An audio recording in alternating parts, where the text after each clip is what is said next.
আচ্ছা দোস্ত তুই ঈদ উপলক্ষে আমার তরফ থেকে পাঞ্জাবিটা নে। আরে না দোস্ত, কি দরকার ছিল? ভাই এটা প্যাক করে দেন। আচ্ছা ভাই লন 1000 টাকা দেন। দোস্ত তুই আমার একটা বান্ধবী দিছাস, আমি এই যে তোর একটা বান্ধবী দিতে চাইতেছি। দোস্ত একটা বান্ধবী পছন্দ করে দে। ভাই কালা পাঞ্জাবিটা না আমার। ভাই এটার দাম কত? ভাই এটার দাম তো 1500। আমার একটা কম দামি পাঞ্জাবি দিল, আর ও বেশি দামি পাঞ্জাবি দিল, আর কমের ভিতরে একটা ধরাই দিই। দোস্ত তোর একটা ভালো লাগতো না, তো ভালো একটা বান্ধবী দিয়েছি। ভাই এই সমস্ত বান্ধবী দেন ভাই, এটাই প্যাকেট করে দেন। আচ্ছা ভাই লন। তাহলে ভাই এটার দাম কত? ভাই এটার দাম তো 2500। আচ্ছা দোস্ত তুই ঈদ উপলক্ষে আমার তরফ থেকে পাঞ্জাবিটা নে। আরে না দোস্ত, কি দরকার ছিল? ভাই এটা প্যাক করে দেন। আচ্ছা ভাই লন 1000 টাকা দেন। দোস্ত তুই আমার একটা বান্ধবী দিছাস, আমি এই যে তোর একটা বান্ধবী দিতে চাইতেছি। দোস্ত একটা বান্ধবী পছন্দ করে দে। ভাই কালা পাঞ্জাবিটা না আমার। ভাই এটার দাম কত?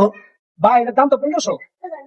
আমার একটা কম দামি পাঞ্জাবি দিল, আর ও বেশি দামি পাঞ্জাবি দিল, আর কমের ভিতরে একটা ধরাই দিই। দোস্ত তোর একটা ভালো লাগতো না, তো ভালো একটা বান্ধবী দিয়েছি। ভাই এই সমস্ত বান্ধবী দেন ভাই, এটাই প্যাকেট করে দেন। আচ্ছা ভাই লন। তাহলে ভাই এটার দাম কত? ভাই এটার দাম তো 2500।